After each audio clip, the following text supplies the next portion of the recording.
Bonjour les élèves, aujourd'hui vous allez faire un laboratoire inductif sur la loi de Hooke. Donc l'objectif de laboratoire c'est de découvrir la loi de Hooke et les limites de l'application de la loi de Hooke. Donc vous allez devoir inférer la relation qui existe entre l'élongation d'un ressort et la force appliquée. Donc pour ce faire, vous allez utiliser un support métallique qui est à votre disposition, c'est déjà monté. Vous allez avoir un ressort et une variété de masses que vous allez attacher comme ceci au ressort. Donc, comme vous constatez, quand vous attachez une masse au ressort, ça s'allonge, donc une certaine élongation. Donc ce que vous allez devoir faire pour pouvoir mesurer l'élongation relative du ressort, c'est de mesurer d'abord la longueur du ressort à l'aide d'une règle. Et comme vous le savez, pour l'incertitude sur la règle, c'est la moitié de la plus petite division. Et il faudra absolument que vous regardiez la règle tout droit pour que vous fassiez des lectures exactes. Donc vous mesurez d'abord la longueur du ressort pour votre valeur de référence.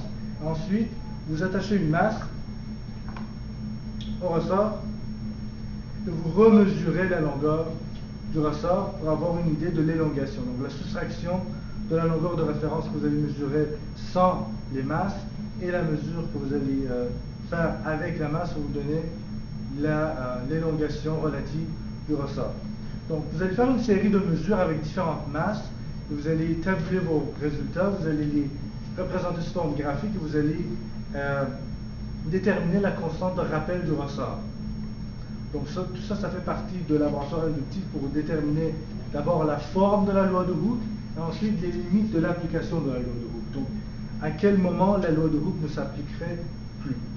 Donc maintenant, avant de commencer le laboratoire, il faudrait que vous rappeliez des règles et des consignes de sécurité. Il faut que vous manipuliez les appareils avec précaution, attachez vos cheveux, rangez vos bijoux et vos ordinateurs. Vous aurez à votre disposition des ordinateurs avec des logiciels pour traiter les données, donc vous n'avez pas besoin de vos propres portables.